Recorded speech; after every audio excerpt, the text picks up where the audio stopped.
Hello and good morning, everyone, and welcome to your morning briefing for Thursday, the 28th of August, 2025. I'm your host, Mike Shelby. Quick reminder, starting next Tuesday after Labor Day, we'll be moving back to the old format. We'll be running through our sitrep items on all major platforms, including bringing back the podcast, the sitrep podcast version. And then we'll be going members only over at forwardobserver.com for our early warning items. With that, Robert, good morning. Let's go ahead and jump inside the Beltway. Lots going on. So yesterday, President Trump called for RICO charges against George Soros and his little minion son. What's the latest? Good morning, Mike. Yeah, yesterday on Truth Social, President Donald Trump called for both George Soros and his son Alex Soros to be charged under the Racketeer Influenced and Corrupt Organizations Act, or the RICO Act. And he said this is for their support of violent protests across the United States. Interestingly, he said, "Be careful, we're watching you," which I think may be a signal that the Trump administration is discussing, but actually considering these types of RICO charges against not only like the Soros Foundation, but potentially other groups that are supporting things like these anti-ICE protests. Mm-hmm. I have not included this in the report because it's single source information, and I'm not sure. Maybe it's accurate. I'm not real sure, but I've been talking to a guy, and 2 times now, a guy who would know. 2 times now, he has told me that there's a group that is writing these executive orders and apparently doing some additional research. And he said they're going after the funders. The Trump administration is going to go after the funders of the violent protests and riots. And it's on my radar. I'm not sure. Again, I'm not 100% accurate on it because I don't know. It's single source information. I can't confirm or deny that it's true. It would make sense that it's true. And now with President Trump saying, "Be careful, we're watching you," I'm inclined to believe that it is more likely to be true than not. So that is in the works, it seems. So, all right, thanks. Let's go ahead and move on, Robert, and I'll just let you continue, take it on from here. So yesterday, the Department of Justice failed to get felony assault indictment against that former DOJ employee who threw a sandwich at a federal agent during President Trump's surge into Washington, D.C.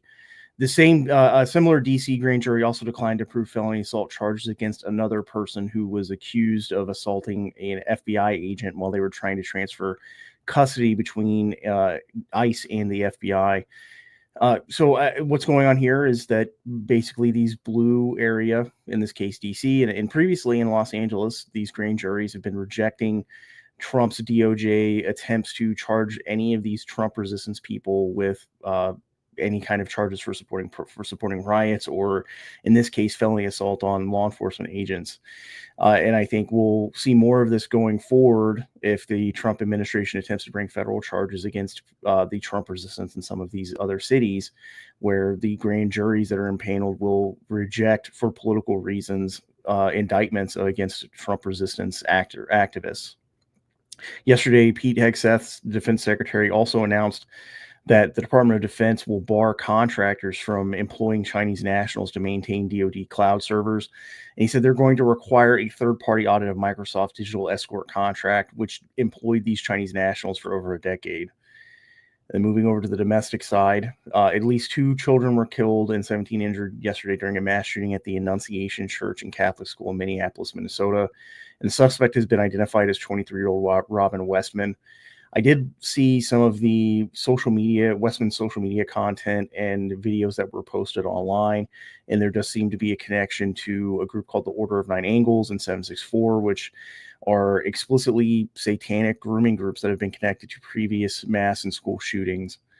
And then the DEA announced that they disrupted a major drug trafficking ring on the West Coast, which used commercial trucks to distribute narcotics from Sinaloa, Mexico, up to Washington State, and they are connected to the Sinaloa cartel. And then finally, Texas Governor Greg Abbott signed Senate Bill 17 into law yesterday, and this will ban certain foreign entities and individuals designated as national security threats from purchasing land in Texas, and this ban takes effect next Monday on the 1st of September. All right. Robert, thanks for that rundown of our sitrep items, domestic and inside the Beltway. Let's bring on Jared, go through our global sitrep, starting with Vietnam. So, Jared, one of the big things here, and also, I think it was Vietnam that recently announced they're going to get it was one of those Southeast Asian countries, Vietnam or Thailand, said they were going to start tracking transshipments. They're going to start cutting down on transshipments from China. And this is where China exports something to another country, and then they stamp a made in Thailand stamp on there, and it now becomes an export of Thailand to the United States rather than China. That's what transshipment is. They're getting ready to cut down on it. But another good indicator here is that Vietnam is apparently getting ready to ramp up some purchases of U.S. oil and gas. Is that correct? Yes. So they, being centrally controlled as they are, their Ministry of Industry and Trade submitted a proposal to switch entirely to an ethanol blended gasoline with the express purpose of quickly and effectively increasing trade with the United States. That's per the quote that they put out. So, and that they're trying to reduce the surplus so they can reduce tariffs. It's all part of a broader trade, but nevertheless, this will put them further into the United States sphere. Mm-hmm. All right. Just hopping right across the South China Sea over to Taiwan. According to 3 people familiar with the matter, obviously speaking under condition of anonymity, the U.S. Department of Defense will soon assign a Defense Innovation Unit liaison to the American Institute in Taiwan, and that's the American Institute in Taiwan is the de facto U.S. embassy there. Now, that DIU liaison is going to be looking to connect broader civilian and dual-use ecosystems along with the tech sector. And this includes addressing the drone threats that are present from China and using the semiconductor industry in military applications. Let me just, if I can, Jared, interject. When I moved to downtown Austin in 2016, I moved Forward Observer into a startup accelerator. We were working on a tech project. We're actually working on an AI project way before any of this stuff was even possible. A lot more on that later because we're making progress there too. However, in maybe 2017, there was an Army major that started hanging around, and he ran the DIUX, the Defense Innovation Unit Experimental. This was before it was a program of record, and this major was responsible for linking up with all these defense tech startups, AI and everything else, and working with them to find new and promising technology that could be for either dual use military purposes or that could just go to support DOD. So what DIUX, and it's since been promoted to, they just dropped the experimental. It's an actual program of record. What they are trying to do is work with these defense tech companies outside of the military acquisition process. So you don't have to have multi-month or multi-year contracts and go through the defense acquisition process. They just go to this drone company and they say, yeah, we want to buy 1,000 drones for testing and evaluation. And they skirt this whole long bureaucratic process. And so it is very interesting that they're now doing this in Taiwan, apparently going to be sharing a lot of this commercial off-the-shelf technology with dual-use military purpose with Taiwan, which I think is promising because there is a lot of defense tech that is, in many cases, far beyond what DOD currently fields. So I think this is a good step. Thanks, Jared. So I found this in a Taiwan source coming from the Taiwanese government, but they did mention very offhandedly that, hey, we're not the only ones getting this. We're not the only ones being targeted with this. They didn't put out a list of what countries would get it or how many countries would get it. But I strongly suspect that the DIU is going to be looking at other industries around the world and figuring out how to best bring it all together into a much more cohesive picture. Mm-hmm. Moving much closer to home. So Panama, in Panama, the Panama Canal Authority is preparing to open the bidding process for operators of at least 2 new ports. Now, these are the Coruscant Port Project on the Pacific and the Telfors Island Project over in the Atlantic. These would remain owned by the Panama Canal Authority, but operated by the winning bidder. So far, we don't have a timeline yet. They are just preparing to do this. Now, I do want to note these are not the same as the Balboa and Cristobal ports that were being sold from C.K. Hutchison over to BlackRock. And I think since that deal's still in limbo, this is actually Panama preparing a middle ground. So they can maintain trade, but also potentially, get China out of there without any kind of legal hurdles. Over in Mexico, Mexican President Claudia Sheinbaum's administration is drafting a proposal to raise tariffs on goods from China. We've been discussing that there was some talk about this here. They are actually working on the proposal. That proposal is going to be sent to the Mexican Congress on September 8th. And it should cover cars, which has been a massive security threat, actually, textiles and plastics, all coming from China. And a lot of this is to protect Mexican manufacturing because obviously they want to be a friend-shoring destination. And then lastly, really interesting news yesterday. According to Danish media, three American men with connections to Donald Trump have been found conducting influence operations in Greenland to find and encourage a separatist movement from Denmark. Now, Danish authorities have not arrested any of the men. They're simply monitoring them.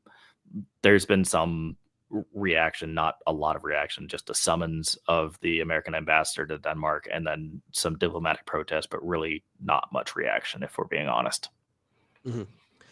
This is very interesting to me because really this is a military or intelligence operation. Is there any information about, and again, these are apparently Danish news outlets reporting this, so we only have to go off of what they're reporting. But were these three individuals acting in an individual capacity for Trump, or were these government officials or intel officials? Danish media citing Danish government officials said that they were uncertain whether they were acting on orders or not. Nevertheless, all three of them had been cited recently with Donald Trump. So they were recently worked for him. Two of them are former advisors. They refused to release any names due to privacy laws. But nevertheless, they did say, yeah, they used to work for them or used to work with them. And the other one is frequently pictured with them. So it's probably somebody that we could all pick out. Nevertheless, I don't think there's going to be much pushback here, if we're being honest, because there's already a very mature separatist movement in Greenland that has been going on, if I remember right, for 10 years. It's just a matter of, finding out who actually wants it and can you bring them on side to the American sphere of influence. Mm-hmm. All right. And then none of them were arrested, but were they PNG'd from Greenland, like kicked out? Or I haven't even seen that. As far as I could tell from all of the Danish media citing government sources, is the Danish government is just monitoring the situation. That's it. Not arresting, not trying to prevent it. In fact, so one of the issues they use, because you have to use societal pillars, there was a forced sterilization project from Denmark onto Greenlanders for a couple of decades. The Greenland government apologized for that yesterday, and that's something that the American influence operators were explicitly using per the Denmark government. Like, so you're playing into their hands here, guys. So this was a Danish government program of forced sterilization of women in Greenland. It was forced IUDs, so technically forced birth control, but they function as sterilization until you remove it. Incredible. All right. Thanks for that, Jared. Let's go ahead and move on here. 78 protests today. By the way, coming up on Monday, we'll have a little bit more on this tomorrow, but Monday is the big Labor Day, National Day of action. What's it called? Workers versus billionaires or something like that. I think they're up over 1,000 individual protest locations now, so it will get much busier, far busier this weekend, and especially on Monday. All right, with that, let's go ahead and move on here to the latest from D.C. Robert, crime is down.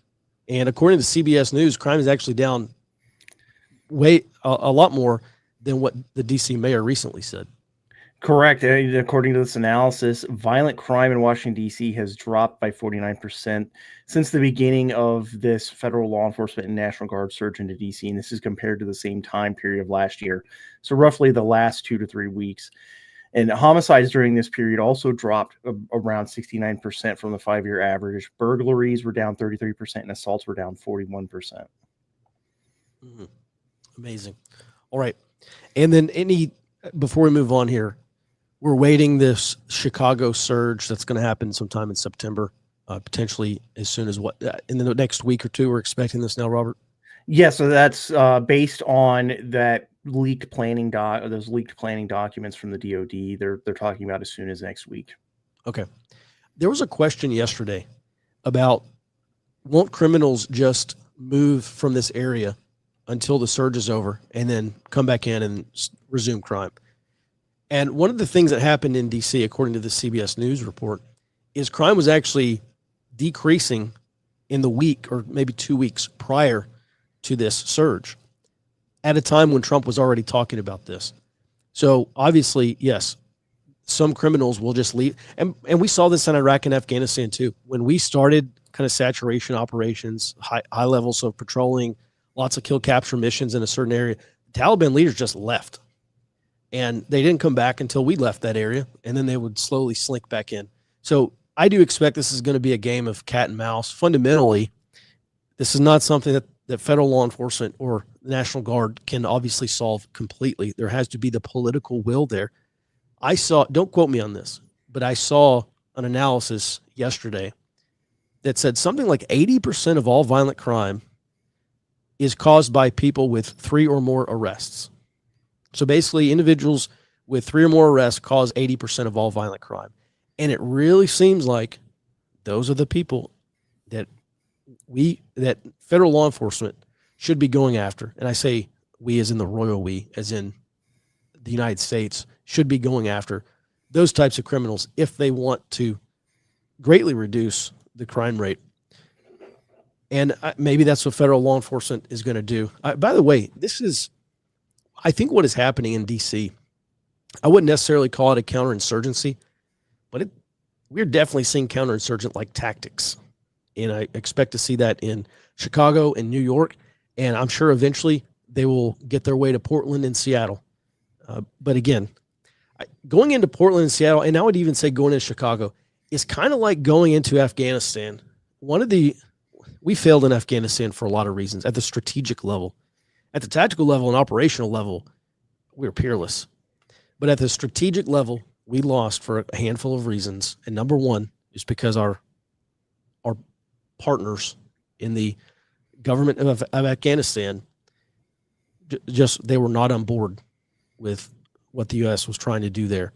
And so we had, in many cases, unreliable partners at the national level, at the provincial level, like the provincial governors, even down to the district and city levels in Afghanistan.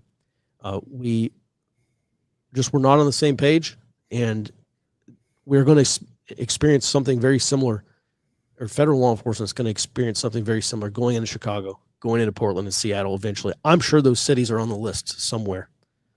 Robert, I'll give you the last word before we move on.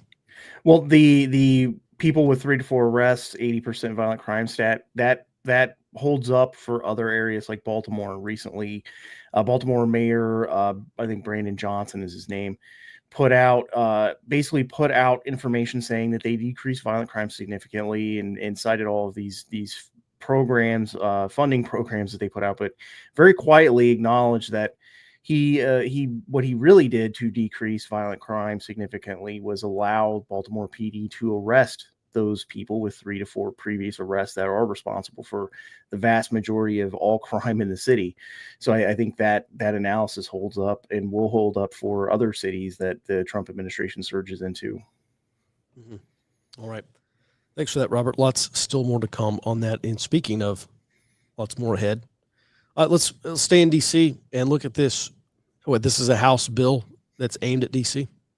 Yeah, this is quiet planning going on behind the scenes by congressional Republican leadership. I haven't seen any names yet attached to this bill, but they are apparently discussing a $2 billion crime funding bill to support the Trump administration's surge into D.C., which is also supported by the D.C. mayor. So yesterday, Washington, D.C. Mayor Muriel Bowser came out during a press conference saying that she supports this federal surge of resources in the Capitol, including this $2 billion crime bill, and actually pushed back on a reporter who called it the Trump takeover.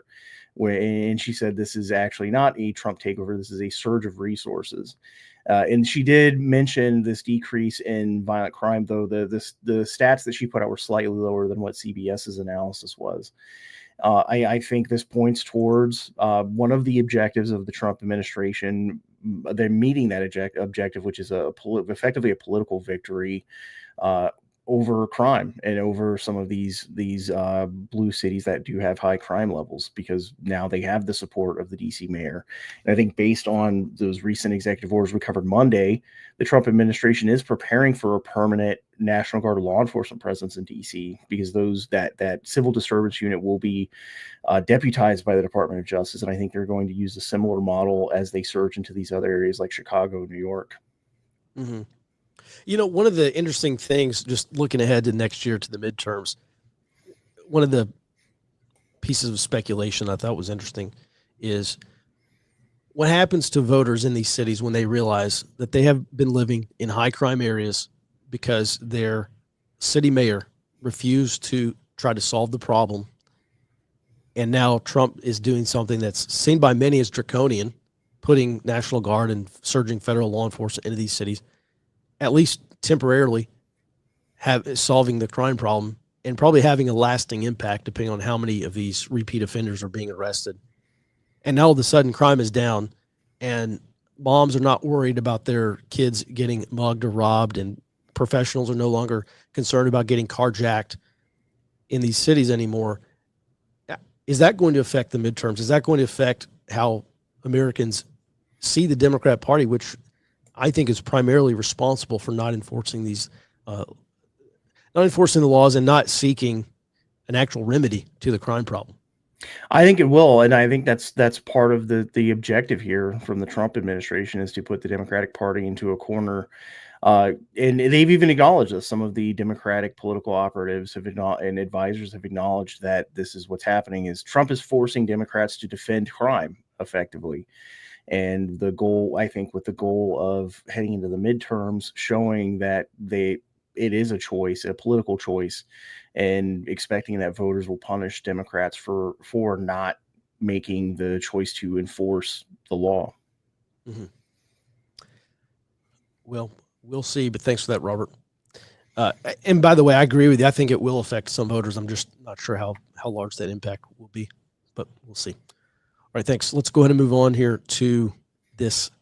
So Arabella Advisors, they're one of the big money. It's not really money laundering. It's like a money distribution system. And a lot of this money from goes from, like, the Gates Foundation, goes to Arabella, and then it gets distributed out to all these various left-wing activists and radical groups. Is that pretty much what happens, Robert? Correct. And what they are is basically a consulting firm for nonprofit fund management. That's what they call themselves.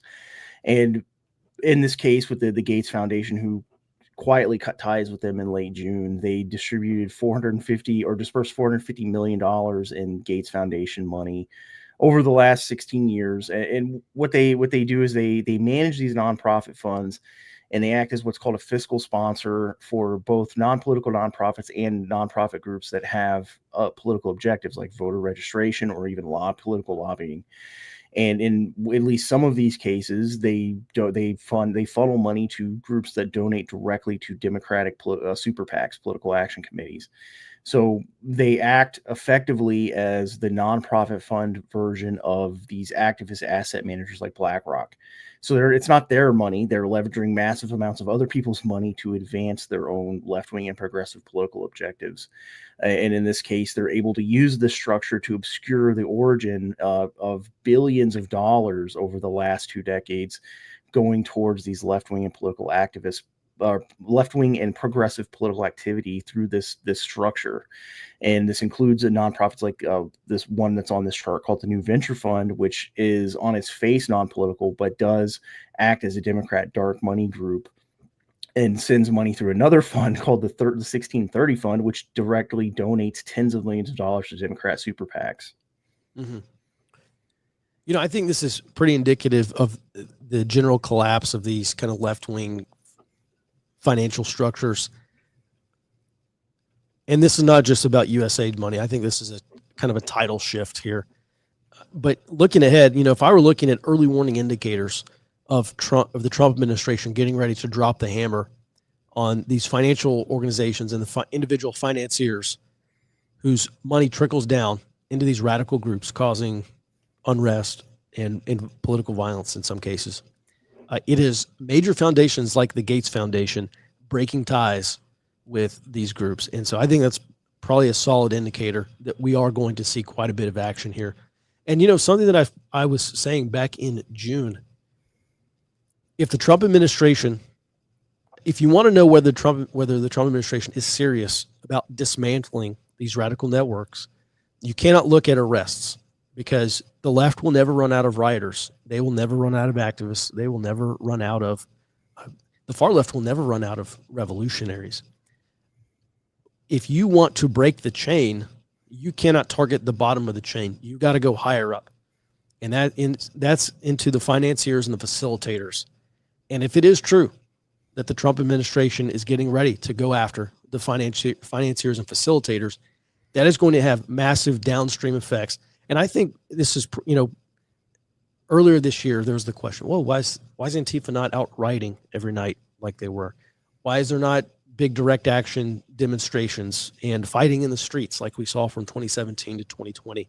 And a lot of people said, well, it's the funding. The funding got cut. USAID got cut. And there's obviously some truth to that. I think the fundamental security situation has just changed. And I think there's a lot of reasons why we've seen that, including these cities, even these mayors and police chiefs, they do not have the appetite to go through this again, except maybe in Portland that's continuing on, obviously, but that's kind of ground zero. But it was in May 2024 in Portland, actually. The Portland Police Bureau chief, Bob Day, came out and he described this kind of new strategy that Portland police were taking with Antifa. And I was reading through it. He said this at a press conference. I was reading through the transcript and I said, this is counterinsurgency. This is like pretty prime counterinsurgent style tactics. And he said that previously, maybe in the previous year, maybe sometime in 2023, there was a big meeting of national police chiefs. And one of the things that they discussed is how do you adopt a strategy, or what strategy is needed to dismantle these far left networks causing so much problem in these cities. And so it's not merely a result of funding. Obviously, that is a primary factor. It is also just these police departments, and I think these towns and the mayors, I think they're tired of hearing complaints. I think businesses were getting tired of boarding up their windows every weekend or every few months for the next major riot. And the situation has just fundamentally changed all around. This is not just a funding issue, but obviously funding is a big part. Robert, I'll give you the last word on that. Yeah, I agree. This is another indicator that Trump is potentially going after these sources of funding, because the Gates Foundation said that they are doing this because they want to have more direct control over how this money is sent. But I believe the Gates Foundation is looking at what the Trump administration did with the USAID and talk about going after, for example, the Soros Foundation and this type of RICO charge activity. And they probably think that they're next, and they're worried about getting tied up in some of this political warfare. Mm-hmm. Well, we've seen that RICO has been effective. We've seen the RICO charges. It was the Stop Cop City movement, when Georgia State Police went in and arrested like 60 of these radical environmentalists and the far left Antifa types. And they got slapped with RICO charges. And by the way, their cases are pending. I think they've been going through some court cases. I've just seen some articles, and I'm not sure whether these charges are being reduced or not. But Robert, I do know that some of the like money laundering charges against those financial groups in Atlanta I think they're thrown out of court. So I don't think they were being charged with with money crimes like money laundering or fraud or anything like that. But we previously talked about these massive bail funds. Like, what was it, Robert, in the millions of dollars, these bails in some cases? Yeah. So I think if there's a case to be made, I'm not sure that you can. I'm not a prosecutor. I'm obviously not a legal scholar either. But it seems like if you have a bail fund that is designed explicitly to bail violent criminals out of jail, it seems like they could also get pulled into these RICO cases potentially. Well, I think with at the state and local levels, like with the Atlanta Bail Fund, part of that's also resource constraints that are actually not as bad for the federal level compared to like the Atlanta prosecutors in the Atlanta Bail Fund case. I think the federal DOJ effectively has unlimited resources to go after these groups for RICO or fraud, nonprofit fraud or charity fraud charges like they did in Atlanta. And frankly, I think a big part of this Trump political strategy is going to be going after the financiers, even if they don't secure a conviction over RICO or charity fraud. The indictment and prosecution itself would serve as a deterrent for the Trump administration. Mm-hmm. All right, there's lots more that we could go into that. I'm going to have to track down that video I did on the intra-elite conflict, because I think fundamentally this is what we're seeing is elites and counter-elites going at attempting to go after each other's funding sources. I think that's very important. Just real quick, this whole thing goes back to the work of Jack Goldstone and some other people. But Jack Goldstone wrote this really great book called Rebellion and Revolution in the Early Modern World. And he looks at from the period of like 16 to 1700s on. And what he found was that revolutions and state breakdown, there's this popular myth that revolutions are bottom up. It's pitchforks and torches, and the people on the bottom rise up against the people at the top. And he said, actually you go in and you look at what happened, and he looks at the French Revolution and the English Civil War and a handful, like two other, China and Turkey, like the Taiping Rebellion. And what he finds is that it's actually not a bottom-up revolution. What ends up happening is you get a fracturing at the top among the elites into the elite camp and the counter-elite camp. And then you have the merchant class or the middle class and the peasantry on the bottom basically breaking for either side, whichever side they support, the elites or the counter-elites. And so it is concerning to me. I think we have been seeing this in the United States since 2016, which was early, and it's continuing on now. And so that is what happens. That is what's happening. I think historically that does lead to intra-elite conflict. Doesn't just lead to competition, like economic competition. Historically, it does lead to domestic conflict and eventual state breakdown, which is a collapse in government. So I'm not sure that we'll get there. Maybe we will eventually. But in the interim, it just means a lot more low-intensity conflict dead ahead. All right, Robert, thanks for that. Let's go ahead and move on to our last item, which, Jared, this seems pretty important. The Army achieved its first hard kill, drone-on-drone hard kill. Yeah. Drone warfare obviously been big over the last couple of years. People have been saying, hey, what do we do? What do we do? Does this kill the infantrymen? Is it the end of the Navy? And it's never that. So the U.S. Army successfully intercepted a fixed-wing drone with another drone during the Army's Unmanned Aerial Systems and Launch Defect Summit earlier this month over in Alabama. Now, per the Army, this marks the first successful drone kill with a drone for the Army. Now, reason this stands out to me, I've been following it pretty closely ever since drone warfare really, kind of settled in and stopped being big and flashy. It struck me, this is just miniaturized Navy ASMD, anti-ship missile defense. It's all, hey, I've got to defend this point, so I need to stop those really smart munitions from coming to kill me. And that's what I'm seeing here. There's already electronic warfare that the Army, until very recently, frankly, did not have a good program for, that has ramped up and become very impressive. Now they have a hard kill aspect to go along with it. And just quick term definitions here. Soft kill would be electronic warfare and preventing the munition from hitting you without destroying it, or hard kill is destroying the munition that's trying to attack you. Those are both there. Those are the fundamental pillars of Navy's anti-ship missile defense doctrines. So I expect the Army is going to continue to ramp that up. They're going to be much more mature here, and that's going to make point defense for drones far more effective. Mm-hmm. Interesting. So they used, was it a fixed wing on fixed wing or rotary, or how did they do this? That guy right there They used a quadcopter with a claymore attached to it to knock a fixed wing out of the sky. So he had a claymore like this side toward enemy. Yeah. So a claymore is like it's I don't know. It's kind of a curved, almost like a shaped charge kind of thing. And when it Jared, hang on.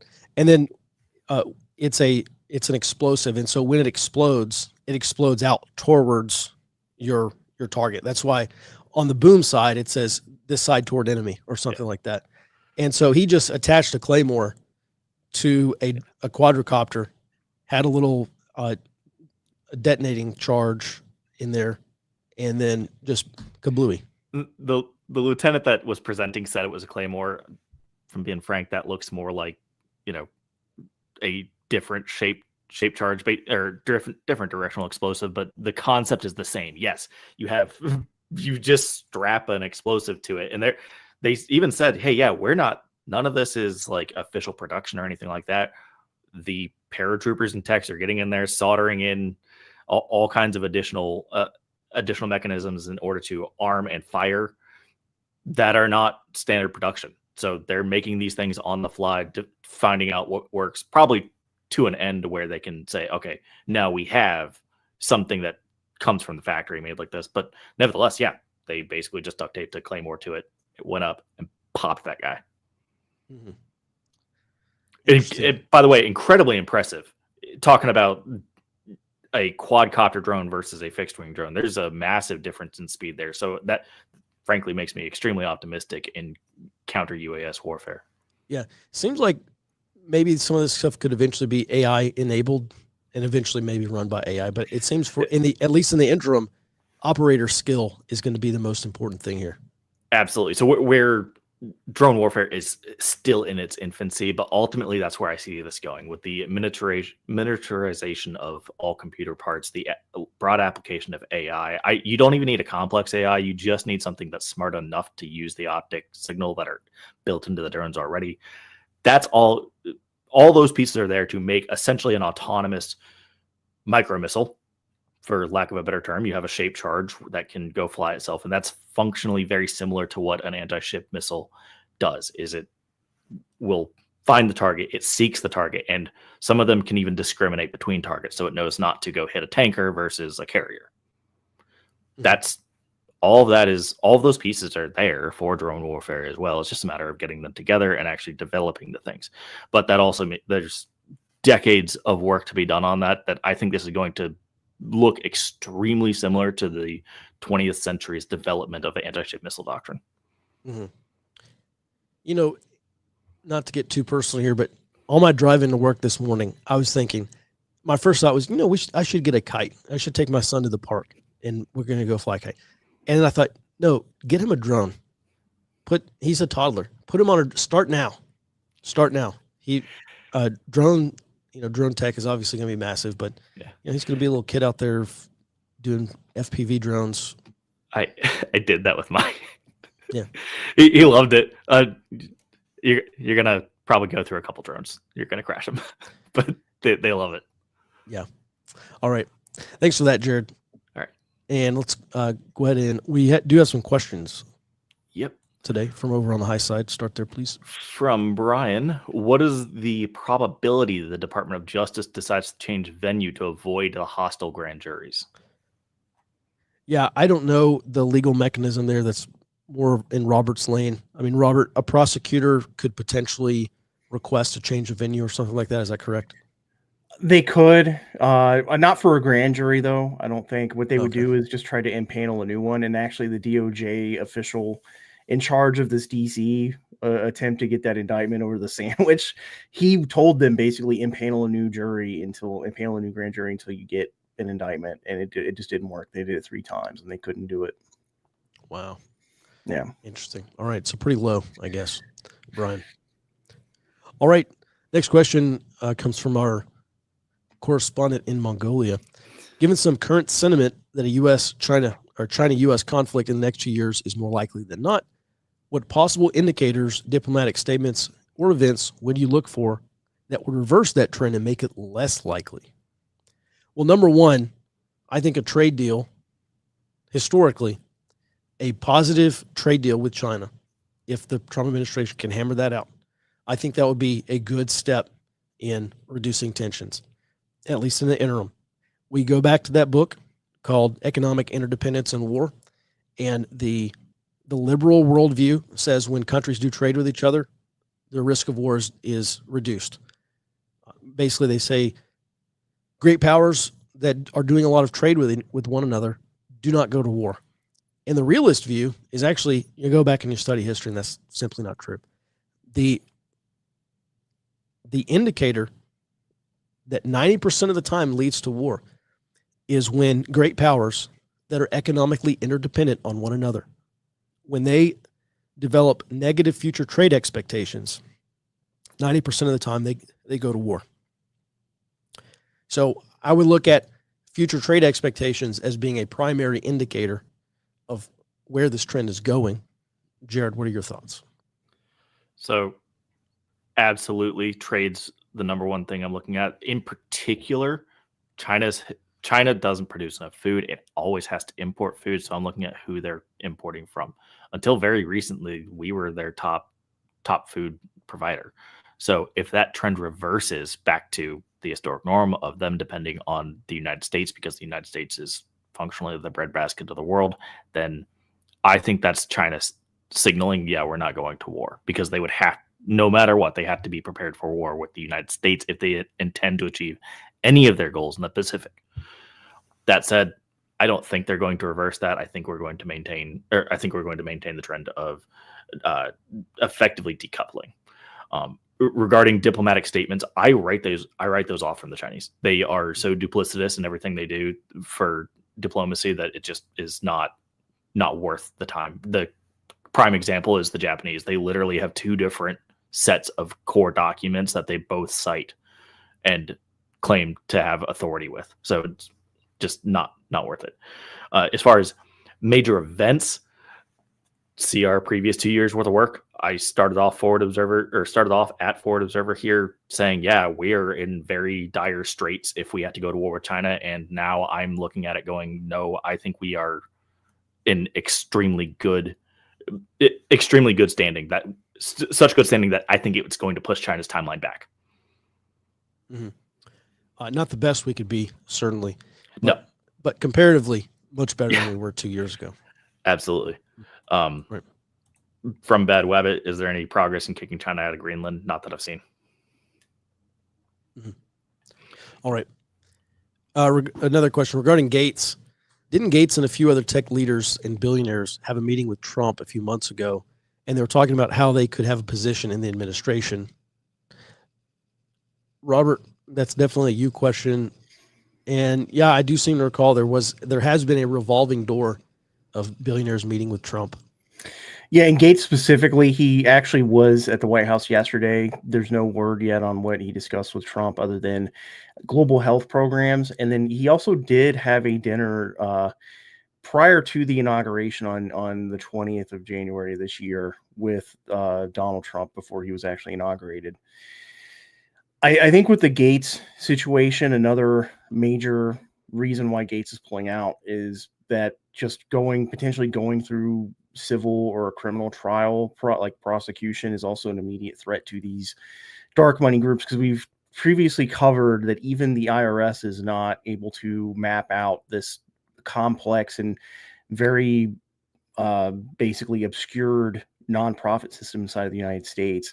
And an immediate threat to some of these financiers and facilitators is that discovery process that comes with a criminal or civil trial, because that would allow the Trump administration to start making a blueprint of how these groups actually work. Mm-hmm. All right. Thanks, Robert. Jared, any other questions along that topic or others? Let me just, while Jared's looking up questions here, Stray Kitten says kites are old-fashioned drones. You know, it's funny, Robert, I see your comment in the chat here. Going back to the American Civil War, the Union actually did have a balloon corps for a short while. It's one of the things, you know, I used to do an annual intelligence tour of the battlefield at Gettysburg. And one of the things I talked about was the early ISR systems, intelligence, surveillance, and reconnaissance systems. Intelligence collection back during the Civil War, specifically in the Gettysburg campaign, on the Confederate and the federal side. And one of the balloon corps didn't last very long, maybe like a year or two, for a couple of reasons. Number one, you have these massive balloons, and it's a huge logistical hurdle to move these balloons around during these campaigns. And then you got to set them up, and it takes a long time to set them up, and it takes a long time to get them back down. And so at any rate, that was one of the big challenges and one of the reasons why they ended up killing that program, or killing the balloon corps. The other reason is you had these Confederate sharpshooters who could just sit off and take these pot shots at these guys with these little telescopes sitting up in these balloons. So not a real envious job being in the federal balloon corps. It's another reason why it didn't last very long.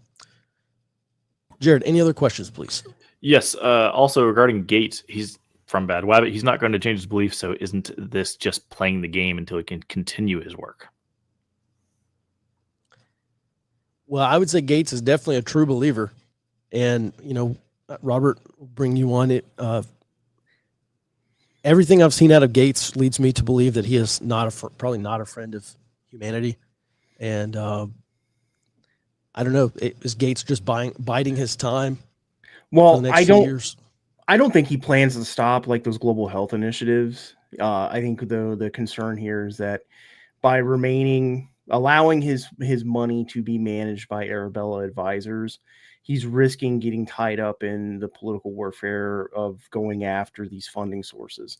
So I think. But don't you think that's deliberate? I mean, don't you think he's given $450 million to Arabella because he believes in what they are doing? It's hard for me to believe a billionaire like Gates is doing that and thinking it's only charitable and humanitarian and not effectively political warfare. It could be. It's not outside the realm of possibility that he knows that they were not only managing nonprofits that were non-political, but also doing this Democrat dark money. But if I remember correctly, it was about 2 years ago. It came out how this actually works is that some of these nonprofit fund managers, they don't necessarily tell the original donor, how this money is used. So it's sent through multiple pass-throughs. Yeah, I mean, that's fair enough. But listen, Arabella is an open secret. Everybody knows what they do with that money and how that gets trickled down. So my guess is that the shoe is about to drop on Arabella and some of these other funding organizations, and we're probably going to learn a lot more about it. By the way, we're still waiting on a bunch of USAID files and a bunch of files from other NGOs that apparently the Trump administration is either in the process of going after or sifting through themselves. And I imagine we're going to learn exactly how these networks work. I mean, even better than what we already know now. All right, thanks for that. Jared, any other questions? Go ahead. Yes, a couple of them on drone warfare. I'll hit them quick. So from Bad Wabbit about, hey, was there any AI usage? None that was mentioned, but that doesn't mean there wasn't any. It's all an experimental system was an experimental system over in Alabama. So perhaps. That said, they did definitely have an operator in the loop. Now, from Jake, we mentioned the potential need for EMP bubbles around infrastructure, which will affect comms. Does a success with kinetic counter drone affect this possibility at all? Okay, real quick to back up, not EMP, but EM, so electromagnetic spectrum bubbles. EMP's different. So basically electronic warfare around the Super Bowl, for instance. Yeah. Does it affect the possibility? Yes, it enhances it. If they are truly just miniaturizing Navy's AS&D, which I think they are, particularly because they're collaborating on many other systems, then you need hard kill and soft kill together far more than you need any particular one. So the way I conceptualize it is it's not either or, it's yes and. You need both in order to enhance the effectiveness of each. Mm-hmm. Interesting. All right. Any other questions, Jared? One more two more. Nope, one more from the low side over on YouTube. Any more information on the Colombian Black Hawk that was brought down by an armed drone? That stuff's been going on for years. These groups like FARC and other other communist terrorists and narco terror groups have been putting IEDs in trees for decades, I think, a long time. And there's a couple of different ways they initiate these things. But one of them was basically like wind initiated. So when a helicopter gets close enough, a helicopter is putting massive amounts of air, whatever, force against those trees. And then so there was basically like a switch on there where when that IED got enough pressure, i.e. when that helicopter got close enough, it would be triggered and detonate. I have not seen anything about this Colombian Black Hawk recently brought down. Robert, Jared, anyone else? I know this is, I know IED is separate from a drone kill, but in terms of drones, it sure seems like this is going to become far more popular. Yeah, we covered it right after it happened. Actually, this is one of the first applications I've seen. Basically, where they use drones to conduct air defense. Now, there were 2 instances I saw of this, one in Colombia and one over in Southeast Asia, possibly during that Cambodia spat. But both of these helicopters were landing at the time that they were hit, and they both appear to have been hit in the rotors. So it seems like it's extremely hard and niche in how you do this. That said, let's not pretend that's not a threat, because if you're going to go land a bunch of guys to go take care of cartels in Colombia, you need to stop, which makes you vulnerable, especially in the jungle. Yeah. So when we originally reported on this, there's this former Mexican law enforcement guy, Ed Calderon. He makes a lot of the rounds talking about cartel issues, and he actually interviews Mexican special forces and guys who are involved in this counter cartel activity. And he pointed out that that this is going to increase because a lot of these guys from the cartels who have become much more militarized over the last 10 years are going to fight in the foreign brigades in Ukraine. They're bringing back these FPV drone TTPs, tactics, techniques, and procedures to Mexico and other Latin American countries. So he is also expecting the use of these drones to go after aircraft and other vehicles in this manner to increase. Interesting. Yeah, something that Naval Ravikant said, I think maybe last year or so, 12, 18 months ago. Naval is an investor. He's a Silicon Valley guy. People call him the best thinker of our generation, maybe. But one of the things he said is that he was very concerned about international air travel, because at the point where you have a terrorist group that could throw up 5 or 10 drones, which is comparatively simple, you can basically target an airliner, just getting these, not even explosives potentially, but just getting these drones sucked up into the jet engines, and you basically get a mobility kill on an aircraft, and when it can't drive, it drops. And so, he just said, he speculated on what kind of impact that would have on air travel. Would that actually cut into international air travel when you do have these terror groups doing this kind of stuff? Yeah, and I think the vulnerability there is specifically around these airstrips in Latin America, so airports, so when they're taking off and landing, because they're obviously at 30,000 feet, they're not going to have this, these FPV drones. But, coming in for landing or taking off, there, I could see targeted terrorist attacks on airliners with the idea of doing like the cartels have done with other, and some of these other communist terrorist groups like FARC have done, in order to get meet a political objective or get some kind of political acquiescence from the government, going after civilian populations using these drones. Mm-hmm. Yeah, certainly. All right, last question here. I don't know anything about Blackhawks, but do they have any kind of electronic warfare, anything on those things? Off the top of my head, I don't know if the export variants do. I believe most of the H-60s, actually, I want to say they all do. The degree to which they're going to be effective against drones is, I don't know. And I mean, frankly, if I did know, I don't know if I could say that.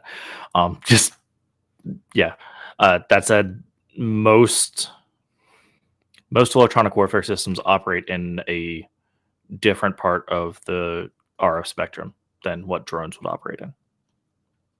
Yeah, but you just So- changed the spectrum on. Right. I mean, we did this on the Acorns and Acorns and Duke systems, the counter ID systems, the jammers, ID jammers. So you have this ID on the side of the road or buried in the middle of the road or hidden behind a rock or whatever, and someone makes a phone, a member of the Taliban, whoever makes a phone call, calls that device on the ID, and that's the initiating system, or radio controlled, remote controlled ID, RCIDs.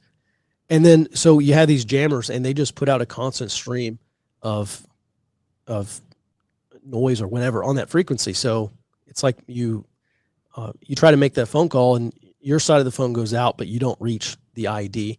And that was just a constant game of cat and mouse. Actually, we had these electronics engineers, and that's all they did. We'd find these RCID components and give them to them, and they'd break them open and figure out what frequencies they're operating on. And then you would go and update. I wasn't a counter ID guy, but the counter ID guys, the Duke and Acorns and whatever other platforms they're running, they would go and update the frequency coverage.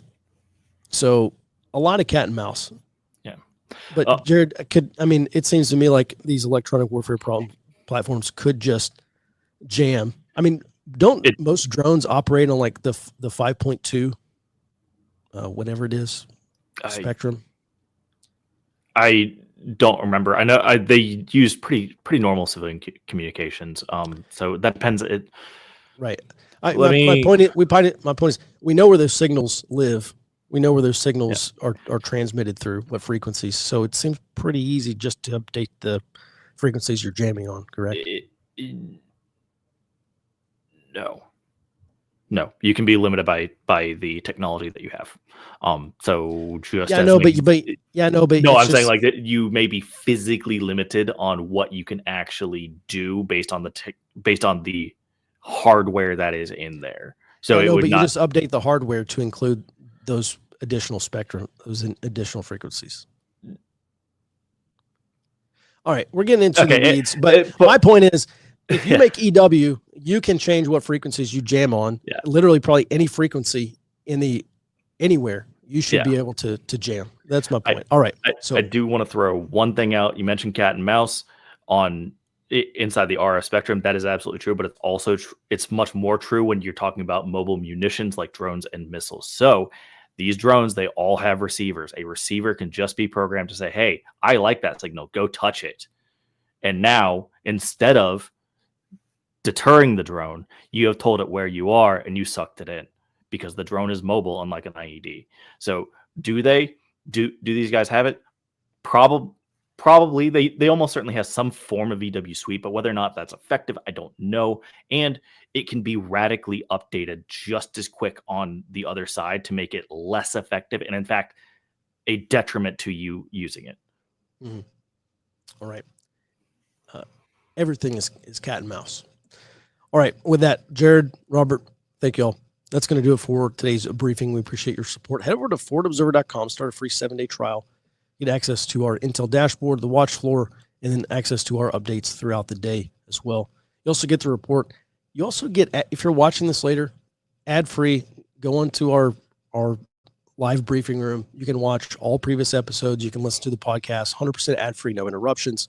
And that is something we offer to members. So we appreciate your support. With that, everyone, have a great rest of your day. And we will be back in your box tomorrow morning, back on the show starting at 08 Central Time. Until then, be well and stay out front.